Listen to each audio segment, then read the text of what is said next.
तो मित्रों, जिस समय पूरा मध्य प्रदेश व्यस्त था कि चुनाव कौन जीतेगा, उस समय हम इन सब की परवाह ना करते हुए निकल चुके थे अपनी बहुत ही बड़ी मिशन पे। हमारा मिशन खतरों से भरा हुआ था, लेकिन बचपन से हम भी खतरों के खिलाड़ी थे।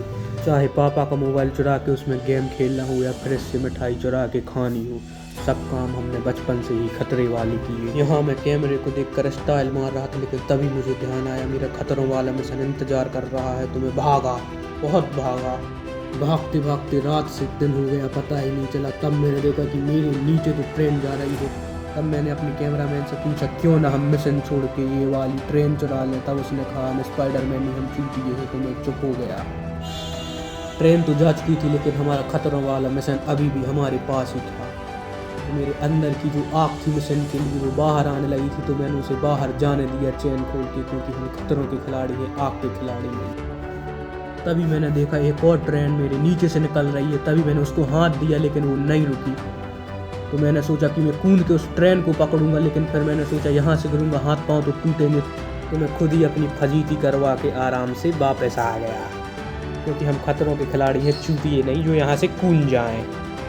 हम बहुत बड़े खतरों के खिलाड़ी थे, इसलिए हम ऊपर से नीचे नहीं कूदे। सीढ़ियों का खतरा लेके हम नीचे गए। फिर कठिनाई भरे रास्तों से हम गुजरते गए, और वहाँ जाके मैंने देखा ये बहुत सारे खंभे यहाँ पे पड़े क्यों हैं। मैंने ऊपर चढ़ के देखा कि ऊपर से कैसा दिखेगा, तो वैसा ही दिखता था जैसे नीचे से दिखता है। तब घने जंगलों में हमें बड़ा सा डब्बा मिला। मैंने सोचा इसमें कहीं खजाना तो नहीं। तभी पीछे से एक आवाज़ आई, चूतिए वो रेलवे लाइन का डब्बा है। तो मैं भागा कि करंट ऑन न लग जाए।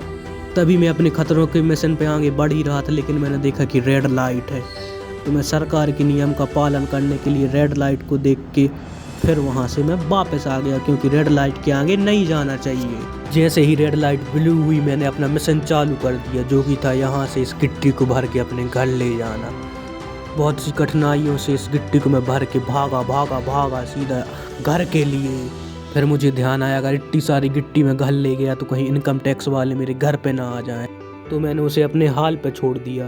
तो अब हमारा सबसे कठिनाई भरा मिशन शुरू होता है इस रेलवे लाइन पे सीधे सीधे चलना, जो कि बहुत कठिन था, लेकिन हमसे नहीं हुआ। तो हम फिर वापस गिरे, लेकिन फिर उठे।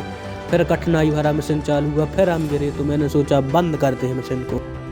हमारा मिशन पूरा ना होने से बहुत ही उदास हो गया और ये रूठ के जाने लगा कि मैं तो अब अपनी जान दे दूँगा। मैंने इसे बहुत रोका, लेकिन ये नहीं माना। फिर मैंने कहा, चला जा, दे दे अपनी जान। तभी ये रेलवे लाइन पर लेट गया और अपनी जान देने के लिए ट्रेन का इंतज़ार करने लगा। तब इसे ध्यान आया कितना बड़ा चूतिया है, ये वापस आ गया। फिर इसे दुख हुआ, तो ये उछल उछल के तार को छूने लगा ताकि इसे करंट लगे और ये चला जाए, क्योंकि मिशन पूरा नहीं हुआ है। फिर इसका ये मिशन भी पूरा नहीं हुआ, तो ये भगवान से कहने लगा, हे भगवान, तूने ऐसा क्यों किया। वहाँ से भी आवाज़ आई, तुम चूतिए हो। तो हम अपने खतरों भरे मिशन को वहीं छोड़ घर आ गए।